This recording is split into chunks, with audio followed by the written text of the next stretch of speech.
Hello, I'm Chase Blasik, an Asia Pacific analyst at RANE. This podcast is brought to you by RANE Worldview. Subscribe today at stratfor.com.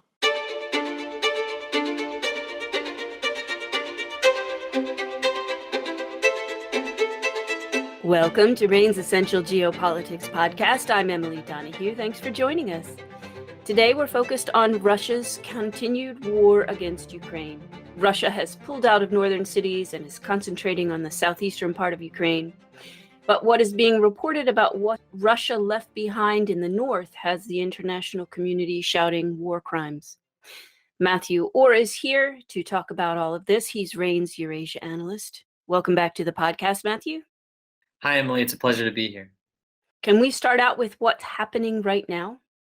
Yeah, absolutely. As you mentioned, Russia has withdrawn its units from many parts of northern Ukraine, and presumably those units will now be positioned for a renewed offensive in the east of the country.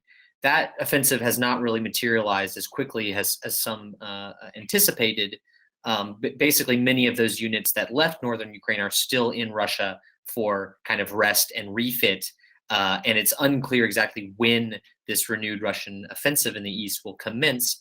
But the goals of that offensive are rather clear. The Kremlin has kind of tuned its informational messaging in recent weeks to stress that it wants to secure the rest of the Donbas region. So either they will attempt to push the Ukrainian forces out of the Donbas or destroy them there, or in a more ambitious attempt, they could attempt to encircle them before destroying them, and then attempting to seize more of eastern Ukraine, essentially moving forward, or I should say westward, to seize more of the country and further increase its leverage for any negotiations.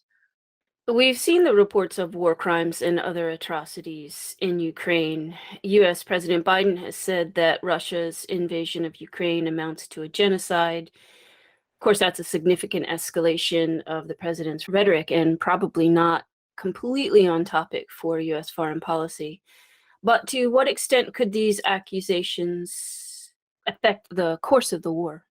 Yeah, I think that these accusations, they're not something that'll have necessarily an immediate effect, but I think that they are still notable. Obviously, a lot of the world was very shocked by a lot of the war crimes evidence coming out of northern Ukraine, these parts of Ukraine that the Ukrainian army has retaken. But obviously, the atrocities that we're seeing might not necessarily cross the threshold for genocide, right? The definition of a genocide is to deliberately destroy all of or part of a specific people based off of their culture, identity, things like that. And so, as Biden himself and other administration officials quickly noted, they said, we're going to let the legal system decide whether or not this truly is a genocide. But the administration it's made clear his position on the matter. And that position is notable, right? Because it could be part of an effort to justify more support for Ukraine. In the past, the previous dynamic was that the West has been very, reluctant with a lot of outward military support for Ukraine out of fears of provoking Russia. But, essentially the justification of preventing things like this could be one of the factors pushing the West towards greater support for Ukraine. It's also interesting to note, though, that it's creating frictions within the West because other leaders, most notably French President Emmanuel Macron, has very specifically distanced himself from the idea of calling this genocide yet. So essentially, we have a phase where the U.S. president is kind of trying to rhetorically get out in front of this issue.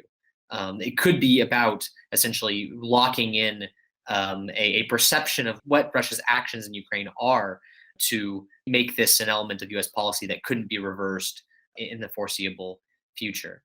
The last thing I think it's important to say about this is that what we're seeing in northern Ukraine is horrific, but possibly what is actually more genocidal just from an objective standpoint is actually what's taking place in the south of the country, the part of the country that is under Russia's occupation. There, Russia is in these occupied areas, is going into schools and other institutions and basically telling the people that they are Russian and is forcibly deporting, removing people who claim that they're Ukrainian. activists, other leaders, etc., officials. And it's really the actions there that we have so much less of a window into, that possibly in an international court, such as the International Criminal Court, could be even more evidence of genocide.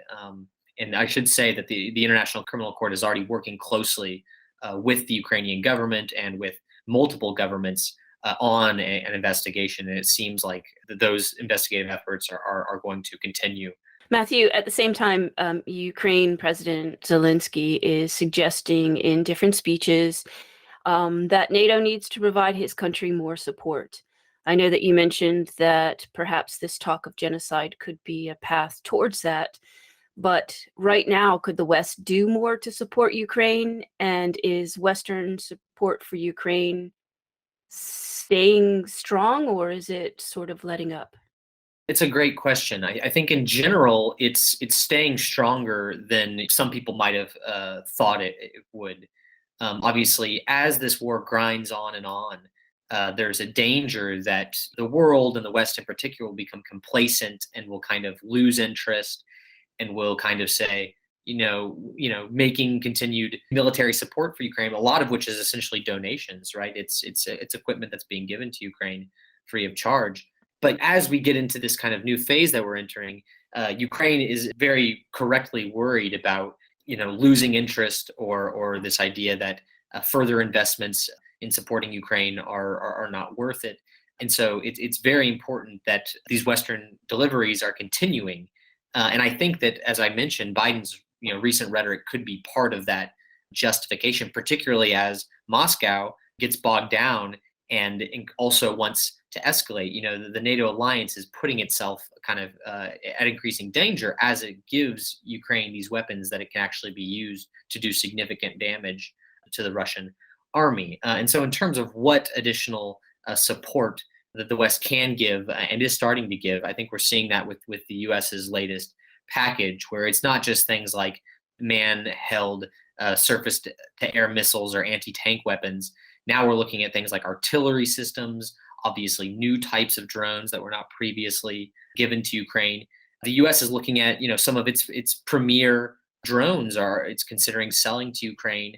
Also, I should also note that now, there was a long talk about the fighter jets. Now it looks like those fighter jets are closer and closer to becoming a reality. And so as Western support stays strong, then the next question that comes up is, when does Russia feel that it has to push back or deter or do more to try to stop this? And the Russians have already hinted at doing that.